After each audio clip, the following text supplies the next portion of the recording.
করে বিজেপিকে ভোট দিয়েছিল। আচ্ছা তারপরে কি এমন হলো বলুন তো, ঝাড়খণ্ডে বিজেপি গোহারা হেরে গেল? কারণ ঝাড়খণ্ডে বিজেপি আমার আদিবাসী মা কাকিমাদের থেকে জঙ্গল কেড়ে নেওয়ার চেষ্টা করেছিল, তাই আদিবাসী মা কাকিমারা তাদেরকে আবার গুজরাটে ঝেঁটিয়ে পাঠিয়ে দিয়েছে। এই কাজটা এবার জঙ্গলমহলের মানুষকে করতে হবে, ঝাড়গ্রাম বাঁকুড়া পুরুলিয়ার মানুষকে করতে হবে, এছাড়া আর কোনো গতি নেই। আমাদের জীবনটা সর্বনাশ করে দিয়েছে। আপনারা বলুন তো, 2014 সালে মোদিজি ক্ষমতায় আসার পর লাইনে দাঁড়িয়ে দাঁড়িয়েই আমাদের জীবনটা শেষ হয়ে গেছে। 16 সালে নোটবন্দি হলো, সবাই দাঁড়িয়েছিলেন তো লাইনে টাকা পাঠানোর জন্য দাঁড়িয়েছিলেন। মোদিজি কি বলেছিল? সব বড়লোক কোটিপতিরা গলায় দড়ি দিয়ে সুইসাইড করবে, আর আমরা যারা গরিব মানুষেরা আছি তারা বড়লোক হয়ে যাব। আচ্ছা আপনারা কেউ কি যারা গরিব ছিলেন 2016-তে বড়লোক হয়ে গেছেন? কেউ হননি তো। কিন্তু মোদিজির বন্ধুরা যারা কোটি টাকা কামাতো, লাখ লাখ টাকা কামাতো, যারা 1 কোটি টাকা কামাতো 2016-তে, আজকে তারা 5 কোটি টাকা কামায়। কিন্তু আপনি যদি সেদিন 5,000 টাকা কামাতেন, আজকে আপনার কামাইটা কমে হয়ে গেছে 2,000 টাকা। তাহলে বলুন তো নরেন্দ্র মোদী কার পেটে লাথি মারলো? নরেন্দ্র মোদী লাথি মারলো তাদের পেটে যারা তাকে ভোট দিয়ে ক্ষমতায় এনেছিল। তাই আপনাদের সিদ্ধান্ত নিতে হবে, বাংলার মাটিতে তাদের শক্তি বৃদ্ধি করতে সহায়তা করবেন নাকি তাদের বিরুদ্ধে আজকে রুখে দাঁড়াবেন। এখানে দেখলাম, আচ্ছা আপনাদের ঝাড়গ্রামের মাটি থেকে তো বিজেপি সাংসদ জিতেছে, এখানে দাঁড়িয়ে বিজেপি কি কথা দিয়ে গেছিল আপনাদের? তারা ক্ষমতা এলে এখানে রেল লাইনের কাজ করবে বলেছিল তো, তারা বলেছিল তো এইমস বানাবো এখানে, তারা বলেছিল তো আমরা কেন্দ্রীয় বিশ্ববিদ্যালয় করব। বিজেপি জিতে গেছে আজকে প্রায় 2 বছর। আগের দিন এই মাটিতে যখন মিটিং করছেন তখন আমি দেখলাম ভারতী ঘোষ দেবী তিনি এখানে দাঁড়িয়ে বলছেন যে আমাদের বাংলায় ক্ষমতায় আনুন, আমরা এখানে কেন্দ্রীয় বিশ্ববিদ্যালয় করব।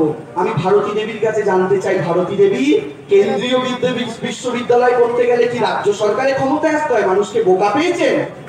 এখন তো কেন্দ্রের ক্ষমতায় 303টে আসন, বুকের পাটা থাকে তো প্রতিষ্ঠা করুন, কাঁচি দিয়ে কেটে কেন্দ্রীয় বিশ্ববিদ্যালয়ের উদ্বোধন করে গিয়ে মানুষের কাছে ভোট চান। মমতা ব্যানার্জি সবুজ সাথী সাইকেলটা আমার বাচ্চা বাচ্চা ভাই বোনেদের পায়ের তলায় দিয়ে তারপরে বলেছে এই যে বাবা তোমাদের দিয়েছি, এবার ঘাসের উপর জোড়া খুলে ভোট দাও। মমতা ব্যানার্জি রাস্তা করে বলেছে করেছি, মমতা ব্যানার্জি জঙ্গলমহলকে ঠান্ডা করে বলেছে করেছি। মমতা ব্যানার্জিকে প্রতিশ্রুতির রাজনীতি করতে হয় না। সেই কারণেই মোদিজির 15 লক্ষ টাকা এ জন্মে তো ঢোকেনি, আমার নাতির পুঁতি হয়ে গেল, তার অ্যাকাউন্টেও কোনোদিন ঢুকবে না। এটা হচ্ছে বিজেপির রাজনীতি। আপনারা একটা গল্প বলি, এই গল্প আমি সর্বত্র বলি, এটা এখানেও বলবো। কালিয়াগঞ্জ খড়গপুরে উপনির্বাচন হয়েছিল। আচ্ছা তার আগে একটা কথা বলি, এখানে যখন গাড়ি করে আসছিলাম একটা মজার জিনিস দেখলাম। মজার জিনিসটা হচ্ছে একটা সিপিএম এর পার্টি অফিস, সিপিএম এর পার্টি অফিসের মধ্যে দেখি বিজেপির পতাকা ঝুলছে। সিপিএম এর পার্টি অফিস আর বিজেপির পতাকা ঝুলছে, আর দেখলাম সব বিজেপির লোকজন ওখানে বসে রয়েছে। আমি ভাবলাম ব্যাপারটা কি, পরে বুঝলাম আপনাদের এখানে যারা হারমাতরা ছিল 34 বছর আপনাদের জন্য কিছু করেনি, তারাই তো আজকে ভোল পাল্টি গিয়ে সব বিজেপি হয়ে গেছে, বলছে কি না? আপনার এলাকায় যারা করতো, এখন ব্যাপারটা কি? আমার মায়ের দিন এখানে মা কাকিমারা আছেন তো, আচ্ছা এখানে লাল ছাপার শাড়ি পরেন তো মা কাকিমারা? পরেন তো? আমার মায়েরও একটা লাল ছাপার শাড়ি আছে জানেন তো। আমার মা দেখি একদিন বাথরুমে সার্ফ এক্সেল দিয়ে আছাড় মেরে মেরে কাটছে। আমি মাকে বললাম মা কি করছো? বলে দেখ না কাটছি, শাড়িটার রং ধুয়ে যাচ্ছে। আমি মাকে বললাম আমার ব্যাপারটা আমি এবার বুঝেছি। মা বলছে কি? আমি বলছি বাংলার মানুষ যতবার তৃণমূলকে ভোট দিয়েছে সিপিএম এর লাল পতাকাটা আছাড় মেরে মেরে কেচেছে, আর যতবার কেচেছে এখন লালটা ধুয়ে গিয়ে গেরুয়া হয়ে গেছে, কিন্তু কাপড়টাও এক আর ডান্ডাটাও এক, কোনো তফাৎ নেই দুটোর মধ্যে। যা ছিল সিপিএম তাই হচ্ছে বিজেপি, খালি বয়ের তলায় একটা ফুটকি লেগে গেছে। আর দেখবেন আপনি আলু পেঁয়াজ ডাল তেল গ্যাসের দাম এসব নিয়ে আলোচনা করবেন, আর বিজেপি নেতারা আপনাকে কি বলবে? হিন্দু মুসলমান, হিন্দু মুসলমান। ওরা একটা স্লোগান দেয় না রাজনীতির ময়দানে দাঁড়িয়ে একটা ভগবানের নামে বলে, তো কি বলে জানেন তো? ওই বলাটা কিভাবে বলতে হয়, এখানে যদি কেউ বিজেপির নেতা কর্মী মাঝখানে ঢুকে থেকে থাকেন, কি বলছি দিয়ে আবার খবরটা পাঠানোর জন্য, চন্দ্রিমাদি কি বললেন সেই খবরটা পাঠানোর জন্য, অর্পিতা কি বললো কি পাঠানোর জন্য, তাদেরকে বলি একটু দেখে রাখুন। যখন আপনাদেরকে বলতে যাবে বিজেপির নেতা কর্মী ওই ভগবানের নামে স্লোগান, তাদেরকে আগে বলবেন ভাই এভাবে পায়ের জুতোটা আগে খোলো, পায়ের জুতোটা করে হাতটা জোর করে বলো জয় শ্রীরাম, কারণ জুতো করে ভগবানের নাম বাবা মারা তোমাকে শেখায়নি। আমার ঠাকুমা আমার ছোটবেলায় শিখিয়েছিল মন্দিরে উঠতে গেলে সিঁড়িতে প্রণাম করে উঠতে হয়, তাই তো?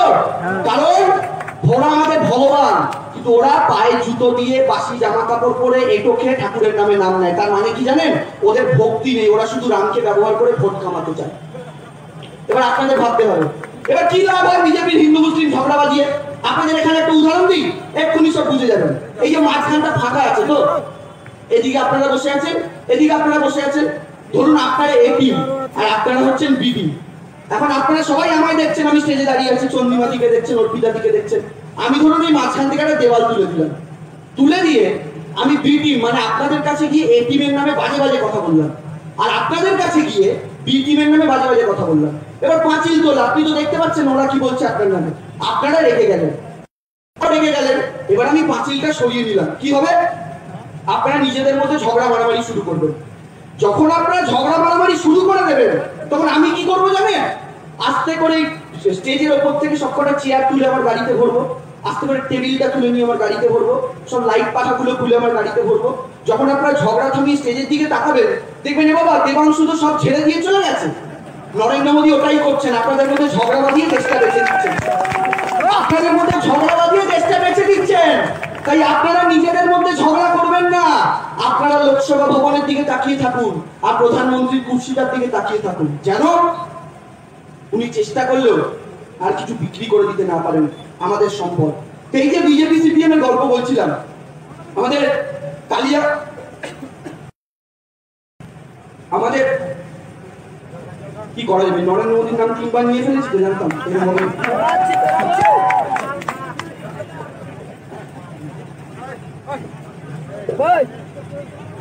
কালিয়াগঞ্জে, খড়গপুর, এই দুটো আসন তৃণমূল কংগ্রেস কখনো পায়নি, এবার পেয়েছে, আপনারা জানেন তো? তো সেই কালিয়াগঞ্জে একজন সিপিএম এর নেতা ছিল, যে সিপিএম এর নেতাটাকে, সিপিএম এর নেতাটা বিজেপিতে যোগ দিয়েছে, সব জায়গায় যেমন করে। তো সেই সিপিএম এর নেতাটা বিজেপিতে যোগ দেওয়ার পর এলাকার বিজেপির নেতাদের বলছে আমি তোমাদের আমার পাড়ার সব ভোট এনে দেবো। তো বিজেপির নেতারা বলছে পাড়ার ভোট বাবা আনবি পরে, আগে বাড়ির ভোটটা এনে দেবে। তো ভাবছি ঠিক আছে, বাড়ির ভোটটাই জানি। এবার মন দিয়ে শুনুন মা কাকিমারা, এটা বিরাট ব্যাপার। সেই কাকুর ঘরে, বিজেপি নেতার ঘরে নতুন বিজেপি নেতা, তার এক ছেলে এক মেয়ে নতুন ভোট দেবে। তার বউ রয়েছে, তার স্ত্রী এবং তার বুড়ি মা। এবার লোকটা বোঝাতে গেছে লোকে বিজেপিকে ভোট দেওয়ার জন্য। তো প্রথমে গেছে মেয়ের কাছে, বাচ্চা মেয়ে প্রথম ভোট দেবে। বলছে শোন না, তোর বাবা তো বিজেপিতে যোগ দিয়েছে, তোকে এবার বিজেপিটা করতে হবে। মেয়ে বলছে বাবা তুমি কি বেঈমান? বাবা বলছে কেন বললি? বলছে বাবা ব্যাংকের পাসবুকটা নিয়ে আসো তো। বাবা ব্যাংকের পাসবুকটা এনেছে। মেয়ে পাসবুকটা খুলে বাবাকে দেখি বলছে বাবা এই দেখো। বলছে কি? বলে তাকিয়ে দেখো বাবা, তোমার নেতা মোদীর 15 লাখ টাকা ঢোকেনি বাবা, কিন্তু আমার দিদির কন্যাশ্রী 25,000 টাকা ঢুকে গেছে। তাই তুমি বেইমানি করতে পারো, আমি বেইমানি করতে পারবো না বাবা, তুমি অন্য কোথাও যাও। এবার গেছে মেয়ের কাছে, ছেলের কাছে, কি বলছে শোন না, বলছে বলো বাবা। বলছে তোর বাবা তো জানিস আগে সিপিএম করতো, এখন বিজেপি করো, তো তোকে না ভোটটা বিজেপিকে দিতে হবে। ছেলে বলছে বাবা তোমার আগের পার্টি বামফ্রন্টের দয়া, এই ভাঙাচোরা রাস্তার উপর দিয়ে রোদে 1 ঘন্টা হেঁটে স্কুলে যেতাম, 1 ঘন্টা হেঁটে বাড়ি ফিরতাম। আজকে দিদির করে দেওয়া ঝকঝকে রাস্তার উপর দিয়ে সবুজ সাথীর সাইকেলটা চালিয়ে 10 মিনিটে স্কুলে যাই, 10 মিনিটে বাড়ি আসি। ওই সাইকেলে তুমি সন্ধ্যাবেলা ঘুগনি বিক্রি করতে বেরো, আবার নির্লজ্জের মতো বিজেপির মিছিলে ওই সাইকেলে পদ্ম ফুলের পতাকা লাগাও। তাই তুমি বেইমানি করতে পারো, আমি বেইমানি করতে পারবো না, তুমি অন্য কোথাও যাও। তাহলে ছেলের ভোটও পেল না, মেয়ের ভোটও পেল না। এবার গেছে আমাদের কাকিমার কাছে। আমাদের কাকিমা তখন আপনারা যেমন ঘেমে নিয়ে রান্না করেন, রান্না করতে করতে তোমার কাকিমারা ঘেমে যান, আমার মা ঘেমে যায়। তো কাকিমা ঘেমে নিয়ে নিচে বটিতে সবজি কাটছে, পেছনে গ্যাস সিলিন্ডারের উপরে ভাত ফুটছে টকবক করে। এবার কাকু গেছে কাকিমার ভোট চাইতে, মজার ব্যাপার। কাকিমা সবজি কাটছে, তার বিয়ে বলছে শোনো না তোমার সাথে কথা আছে। বলছে বলো। বলছে তোমার না ভোটটা বিজেপিকে যাচ্ছে। এই বিজেপি বলেছে কাকিমা সবজি রেখে বটি তুলে তাড়া করেছে। বলছে তাড়া করছো কেন? এবার কাকিমা আলুটা তুলে বলছে আলুটা দেখছো? বলে হ্যাঁ। বলে চাষি ভাইরা দাম পায় না, কিন্তু তোমার নেতা মোদী এই আলুটার দাম বাড়িয়ে দিয়েছে, রেখেছে। এবার পেঁয়াজ তুলে বলছে এটা দেখছো? বলে হ্যাঁ। বলি পেঁয়াজের দামও তোমার নেতা মোদী বাড়িয়ে দিয়েছে, রেখেছে। এবার পেছনে গ্যাস সিলিন্ডারটা দেখিয়ে বলছে গ্যাস সিলিন্ডারটা দেখেছো? বলে হ্যাঁ। বলি গ্যাস সিলিন্ডারের ভর্তুকি পাঠানো ব্যাংকে বন্ধ করে দিয়েছে তোমার নেতা মোদী, আর ওটারও দাম বাড়িয়েছে তোমার নেতা মোদী। এবার ওর উপরে হাঁড়িটা দেখিয়ে বলছে হাঁড়িটা দেখছো? বলে হ্যাঁ। বলে হাঁড়িতে ফোটা ভাতটার 2 টাকার চালটা দিয়েছে আমার দিদি, যেটা খেয়ে আবার ওর নামে বিরোধিতা করতে পারে। তুমি বেইমানি করতে পারো, আমি বেইমানি করতে পারবো না, তুমি অন্য কোথাও যাও। ছেলে গেল, বউ গেল, মেয়েও গেল, রইল বাকি এক বুড়ি মা। এবার মায়ের কাছে গেছে, বলছে মা শোনো না, এই মা আবার বিছানায় শয্যাশায়ী, অসুস্থ হয়ে 1 মাস আগে হাসপাতালে ভর্তি হয়েছিলেন। বলছে শোনো না মা, বলছে বল। বলছে তোমাকে না ভোটটা বিজেপিকে দিতে হবে। আর বিজেপি শুনেই সেই মা ভাবলো গোটা জীবনে যদি ছেলেটাকে মানুষ করতাম আর যাই হোক বিজেপি করার কথা বলতো না। মা রেগে গেছে, ভাবছে আজ আবার শাসন করা দরকার। মা সোজা হয়ে বসে ছেলেকে এক থাপ্পড়। ছেলে আয়নার সামনে দাঁড়িয়ে দেখছে গাল আর কানের রংটা হয়ে গেছে আগের পার্টি সিপিএম এর পতাকার মতো, লাল টকটক করছে। বলছে মা মারলে কেন? বলে বেঈমান, গত মাসে যখন হাসপাতালে ভর্তি হলাম প্রেসক্রিপশনে ওষুধের দাম লিখে বললি মা গো এত দামি ওষুধ তোমায় খাওয়াতে পারবো না মা, তোমায় মনে হয় বাঁচাতে পারবো না। ভুলে গেছিস মমতার সুপার স্পেশালিটি হাসপাতালের ন্যায্য মূল্যের ওষুধ বলে তোর মা জ্যান্ত হাতের উপরে বসে আছে, না হলে দেওয়ালে ছবি হয়ে ঝুলতো। তুই বেইমানি করতে পারিস, আমি বেইমানি করতে পারবো না, তুই অন্য কোথাও যা। সব গেল, কারো ভোট পাবে না। ছেলে ভাবছে ঠিক আছে নিজের ভোটটা নিজেই দিয়ে আসি। এবার ও ভোট দিতে যাচ্ছে, ভোট দিয়ে বাড়ি ফিরেছে, গেটের সামনে দেখছে ফেরার সময় বুড়ি মা, বউ, মেয়ে আর ছেলে দাঁড়িয়ে। মা বলছে তোরে আমি ঢুকতে দিব না। বলছে কেন মা? বলছে তুই মমতার সাথে বেইমানি করে এসেছিস। যেই বলছে ছেলের সাথে সাথে বসে পড়েছে, বসে মায়ের পাটা স্পর্শ করেছে, করে বলছে মা বিশ্বাস করো ইভিএম মেশিনের সামনে গিয়ে 2 মিনিট দাঁড়িয়েছিলাম, সবাই তারা দিচ্ছিল, যতবার হিন্দুস্তান পাকিস্তান হিন্দু মুসলমান জয় শ্রীরাম মনে পড়েছে পদ্ম ফুলের কাছে আঙুলটা নিয়ে গেছি, কিন্তু শেষে যখন তোমাদের 4 জনের হাসি মুখ মনে পড়েছে না আমিও জোড়া ফুল টিপে দিয়ে চলে এসেছি। আমিও বেইমানি করতে পারিনি, আমার দ্বারা বেইমানি করা সম্ভবপর হয়নি। এটা প্রত্যেকটা পরিবারের গর্ব। আরে আমি তো বলি বিজেপি নেতারা মিটিং করুন, মিছিল করুন, লোকের বাড়ির সামনে অব্দি যান, কিন্তু বাড়ির সামনে অব্দি তো যেতে পারবেন, মনের ভেতরের যে জমিটা মমতা ব্যানার্জি কিনে রেখেছেন ওখানে ঢুকবেন কি করে মশাই? ওটা তো দিদির জন্য পথ বুকিং, ঢুকতে পারবেন না। এখানে কৈলাস বিজয়বর্গী এসেছিলেন, ওই কৈলাস বাবু জানেন পশ্চিমবঙ্গের ভোটার কার্ড করে নিয়েছেন। তার মানে ভাবুন বাংলার মুখ্যমন্ত্রী হওয়ার ধান্দা করছে, থাকে কোথায়? অন্য রাজ্যে। আপনাদের রাজ্যে এসে ভোটার কার্ডটা পাল্টে নিয়েছে, ভাবে দিলীপ ঘোষ আর মুকুল্লার ঝামেলার মাঝখানে যদি শুরু করে ঢুকে নেপোয় দইটা মেরে নেওয়া যায়, ওই ধান্দায় আছে। কিন্তু গল্পটা কি? আমরা তো সবসময় একটাই কথা বলবো, যদি তৃণমূল কংগ্রেস তৃতীয়বার সংখ্যাগরিষ্ঠতা পায় কে মুখ্যমন্ত্রী হবে? সবাই জানে সিপিএম বিজেপি তৃণমূল আপনি যে দলই করুন, কে? মমতা ব্যানার্জি। আচ্ছা বিজেপি যদি সংখ্যাগরিষ্ঠতা বাই চান্স পায় কে মুখ্যমন্ত্রী হবে? এই যে আমি মাইকটা নিয়ে বলছি, দিলীপ ঘোষ বাবু এখান থেকে গেলে ছুটতে ছুটতে সে মাইকটা নিয়ে বলেন কেন আমি হবো? যেই দিলীপ বাবু বলবেন ওই দিক থেকে মুকুল রায় উঠে তার মাইকটা কেড়ে নিয়ে বলবেন না না না আমি হবো। যেই মুকুল রায় বলবেন আবার তথাগত রায় এসে বলবেন না না আমি হবো। যেই তথাগত রায় বলবেন আমাদের বর্তমান পদ্মপাল বাবু কি ছেড়ে দেবেন? উনি এক্স আর ইনি প্রেজেন্ট, তিনি আবার বলবেন না না আমি মুখ্যমন্ত্রী হবো। এবার ইনি যখন ধরবেন আমাদের লকেট দিদি ছেড়ে দেবেন না, তিনি ছুটতে ছুটতে এসে বলবেন না না আমি মুখ্যমন্ত্রী হবো। আবার লকেট দিদি যখন বলবে রাজ্যসভা থেকে রূপা দেবী চলে এসে বলবেন আমি মুখ্যমন্ত্রী হবো। আমি বলি আবার বাবুল বাবু আছেন গান গাইতে গাইতে বলবেন আমি মুখ্যমন্ত্রী হবো। আমি বলি তোমরা বাবা নিজেদের মধ্যে ঠিক করে নাও কে মুখ্যমন্ত্রী হবে, বাংলার মানুষ ঠিক করে তৃতীয়বারের জন্য কারণ খণ্ডন করার কোনো ক্ষমতা নেই, কোনো ক্ষমতা নেই। আরে ভগবান কি বলে দেখো, আমরা তো সবার সুস্থতা কামনা করি। দিলীপ বাবু কি বললেন? প্রথমেই দিলীপ বাবুর কোভিড আক্রান্ত তার সুস্থতা কামনা করি। দিলীপ বাবু কি বললেন? যে করোনা নেই, মমতা ব্যানার্জি বিজেপিকে আটকানোর জন্য নাকি করোনার গল্প শোনাচ্ছেন। কি দেখা গেল? দিলীপ বাবু এখন করোনা হয়ে হাসপাতালে ভর্তি। কি দেখলাম? অনুপম হাজরা বিজেপির নেতা, তাকে জিজ্ঞাসা করা হলো আপনার করোনা হলে কি করবে? তিনি বললেন আমার করোনা হলে আমি আগে মমতা ব্যানার্জিকে গিয়ে জড়িয়ে ধরবো। এই বাজে কথাটা বলার পর ভগবানের বিচার দেখুন, তার ঠিক 2 দিন পরে রিপোর্ট এলো অনুপম হাজরারও করোনা পজিটিভ। তার মানে আমি বলতে চাইছি আপনারা এগুলো বলে ভগবানের কাছে পাপী হচ্ছেন, আর পাপের ধরা ফেটে গেলে কি হয় সেটা আমরা কংসের বেলা দেখেছি, রাবণের বেলা দেখেছি, আর নরেন্দ্র মোদী অমিত শাহকে অপেক্ষা করছে, সেটাও সাধারণ মানুষ আপনারা দেখতে পাবেন। শুধু একটাই কথা বলে শেষ করতে চাই, আরো হয়তো অনেকে আছেন বলবেন, আপনারা দুর্গাপুজো আসছে 2 দিন পর। দুর্গাপুজো আমরা কি জানি? মহিষাসুরকে মা দুর্গা বধ করেছিলেন, কি তাই তো?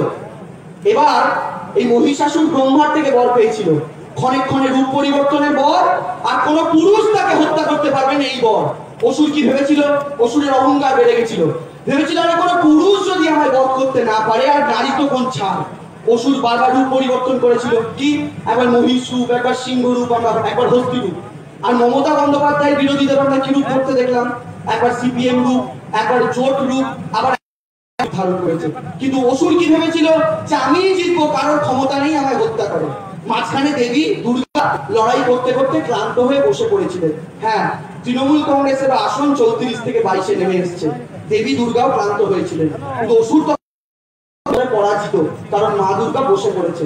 তারপরে আমরা কি দেখেছিলাম, দেবী দুর্গা মধুপান করতে করতে মহিষাসুরকে স্মরণ করে বলেছিল, কার্যা কার্যা শানা মুরা মধুই হাওয়াত পিবাম্যহম মায়াত্তাই হাতেত্তাইবা গার্যে সংখ্যা সুদেবতা।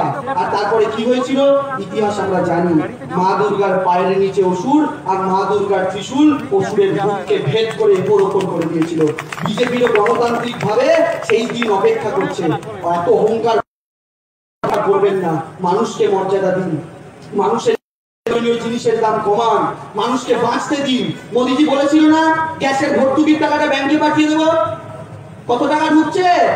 আমার মায়ের তো ঢোকা বন্ধ হয়ে গেছে ব্যাংকের ভর্তুকির টাকা, ওই টাকাটাও মোদিজি নিয়ে নিয়েছে।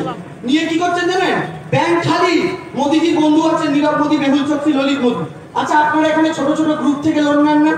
ছোট ছোট গ্রুপ আছে, বন্ধন গ্রুপ, এরকম ছোট ছোট গ্রুপ। আপনারা যদি 5-7 হাজার টাকা লোন নেন, বাড়িতে অফিসার চলে আসে না টাকাটা নেওয়ার জন্য? সপ্তাহে যদি একদিন দিতে ভুল করেন। কিন্তু মোদিজির বন্ধুরা, আপনি তো নেন 5,000 টাকা, 10,000 টাকা, মোদিজির বন্ধুরা নিয়েছে 5,000 কোটি, 10,000 কোটি। মোদিজি তাদের বাড়িতে পুলিশ পাঠায়নি, তাদেরকে প্লেনের টিকিট কেটে দিয়েছে বিদেশে গিয়ে ফুর্তি করার জন্য। বুঝতে পেরেছেন? এবার ব্যাংকটা তো খালি হয়ে গেছে, ব্যাংকটা তো ভরতে হবে। কিভাবে ভরবে? মোদিজি ভাবলেন সব ব্যাটাকে ছেড়ে দিয়ে জনতাকে ধর। আর মোদিজি যখন কাঁঠাল ভাঙবেনি, তাহলে জনতার মাথা তো আছে। কি কাঁঠাল ভাঙলেন? আপনার ব্যাংক অ্যাকাউন্টে পাসবুকটা খুলে দেখুন, রোজ টাকা কেটেছে ব্যাংক। 2 টাকা, 5 টাকা, 10 টাকা, 15 টাকা কাটেনি। আপনার ব্যাংক অ্যাকাউন্টে টাকা ঢোকানো বন্ধ, মিনিমাম ব্যালেন্সের নাম করেও টাকা কেটেছে। কেটেছে কিনা আপনার নিজেদের ব্যাংক অ্যাকাউন্টে গিয়ে দেখবেন। তার মানে আপনাদের ব্যাংক অ্যাকাউন্ট থেকে টাকা লুটে মোদিজি টাকা বললেন। আর এই যে নীরব মোদি, মেহুল চোকসি, ললিত মোদিরা টাকা লুটে পালালো, ওটা কি করলো? বিজেপির সাথে ডিল হয়ে গেল, আমরা তোমাদের ধরবো না, তার পরিবর্তে ওর হাফ টাকা তোমরা বিজেপির পার্টি ফান্ডে পাঠিয়ে দেবে। আর কে জানে বিজেপির পার্টি ফান্ড ওই টাকায় চলছে। এই রাস্তা দিয়ে যেতে গিয়ে পদ্ম ফুলের যে পতাকাটা দেখবেন, ওই পতাকাটার দাম যদি 10 টাকা হয়, জানবেন ওটা আপনার ব্যাংক অ্যাকাউন্টের যে 10 টাকাটা কেটেছে, ওটা দিয়ে পদ্ম ফুলের পতাকাটা ওখানে লাগিয়েছে মোদিজি। এটা জানবেন, এটা মাথায় রাখবেন। এভাবে আপনাদের শুষে খাওয়ার চেষ্টা করছে। উত্তরপ্রদেশ বানাতে চাইছে ঝাড়গ্রাম, পুরুলিয়া, বাঁকুড়াকে। আপনাদের রুখে দাঁড়াতে হবে, মমতা বন্দ্যোপাধ্যায়ের পাশে থাকতে হবে। বলে শেষ করি, একটা ছেলের পাড়ায় একটা মেয়েকে খুব পছন্দ, ছেলেটা মেয়েটাকে বিয়ে করতে চায়। তো মেয়েটাকে গিয়ে বলেছে আমি তোমায় বিয়ে করতে চাই। তো মেয়েটা বলেছে হ্যাঁ বিয়ে করতে পারি, একটা শর্ত আছে। কি? তোমার বয়স, এই গল্পটা একটু অন্য আছে, আমি অন্যরকম ভাবে বলছি। বলছে বিয়ে করতে পারি একটাই শর্তে, তোমার এই বুড়ি মা আছে 65 বছর বয়স, আমার তাকে পছন্দ না, তুমি যদি তাকে মেরে ফেলতে পারো তাহলে আমি তোমায় বিয়ে করতে পারি। ছেলেটা ভাবলো মা কদিন বাঁচবে, 65 বছর তো বয়স হয়েই গেছে, আর আমি যদি এখন এই মেয়েটাকে ছেড়ে দিই তাহলে এই সুন্দরী মেয়ে আমি আর কখনো পাবো না। ছেলেটা মেয়েটাকে বলে ঠিক আছে আমি রাজি, আমি তোমায় বিয়ে করবো, মাকে মেরে ফেলবো। ছেলেটা সোজা বাড়িতে গেল। বাড়িতে মা বিছানার উপর বসেছিল, বসে হয়তো কোনো কাজ করছিল। ছেলে সোজা ঢুকে তরোয়াল দিয়ে মায়ের মুন্ডুটা কেটে দিল। মায়ের মুন্ডুটা রক্তাক্ত হয়ে গড়াতে গড়াতে বাড়ির চৌকাঠের সামনে পড়ে আছে, ঘর রক্ত। ছেলেটা এবার মেয়েটাকে ডেকে বলছে এই দেখো তোমার জন্য আমি আমার মাকে মেরে দিয়েছি, এবার বলো তুমি আমায় বিয়ে করবে তো? মেয়েটা হাসছে, হাসতে হাসতে বলছে তুমি কি পাগল? তোমাকে তো আমি এমনি এমনি বলেছিলাম, তুমি বিশ্বাস করে নিলে? তোমার মুখটা আয়নায় দেখেছো, আমি কিনা তোমায় বিয়ে করবো? ছেলেটা পাগল হয়ে গেল, ভাবলো মেয়েটাকে তো পাবোই না, মাকেও মেরে ফেললাম এই জন্য। ছেলেটা উন্মাদের মতো কপালে ঘাম, চোখে কান্না, ছুটতে ছুটতে ঘর থেকে পাগল হয়ে বেরিয়ে যেতে যাবে। আর যখন বেরিয়ে যেতে যাবে, ওই চৌকাঠের পাশে যেখানে মায়ের কাটা মন্ডুটা, ওই চৌকাঠে ছেলেটা হোঁচট খেয়েছে। আর যখনই চৌকাঠে ছেলেটা হোঁচট খেয়েছে, মায়ের কাটা মুন্ডুটা থেকে আওয়াজ বেরিয়ে এসেছে, বাবারে তোর চোট লাগেনি তো? এই মা হচ্ছেন মমতা বন্দ্যোপাধ্যায়, আর এই চিটিংবাজ মেয়ে হচ্ছে ভারতীয় জনতা পার্টি। ছেলেটার তো আর কোনো উপায় ছিল না মাকে তার জায়গা ফিরিয়ে দেওয়া, কিন্তু আপনাদের কাছে উপায় আছে। যারাও ভুল বুঝেছিলেন বা যারা ভুল বুঝিয়েছিলেন, তাদের সবাইকে এক জায়গায় করে আর শপথ নিন, ঘাসের ওপর জোড়া ফুল চিহ্ন 2021-এ এই মমতা বন্দ্যোপাধ্যায়ের সিম্বল, বাংলার সিম্বল, জঙ্গল মহলের সিম্বল। আবার যদি জঙ্গল মহলকে সেই বামফ্রন্টে জমায়ে নিয়ে যেতে চান, তাহলে শুধু রংটাই ফিকে হয়েছে, লালটা গেরুয়া। দেখবেন সেই সিপিএম এর হারমাত, সেই মাওবাদী আর সেই অত্যাচার আবার ফিরে এসেছে। আপনাদের সিদ্ধান্ত নিতে হবে, জানলাটা খুলে বোম বন্দুকের আওয়াজ শুনতে চান, নাকি জানলাটা খুলে আজকের মতো কোকিল পাখির আওয়াজ শুনতে চান? তাই আপনাদের সংঘবদ্ধ হতে হবে। একটা সবাই একসাথে আমাদের নেত্রীর জন্য মমতা ব্যানার্জি দুয়ার তুলে করতে হবে, নাহলে আবার বলেছে এনআরসি করবে। এনআরসি করে আবার বলছে দাদু ঠাকুরদার কাগজ খুঁজে আনো। কাজ বাজ নাই তো, তো হাতটা যেদিন না তোলে ওই হাতেই হাত করা পড়াবে আবার। হাত দুটো তুলে মমতা ব্যানার্জি, মমতা ব্যানার্জি, মমতা ব্যানার্জি। ঘড়ির কাঁটায় টিক টিক, মমতাদির হ্যাট্রিক। সময়ের অপেক্ষা। ভালো থাকুন, সুন্দর থাকুন, সুস্থ থাকুন। Thank you.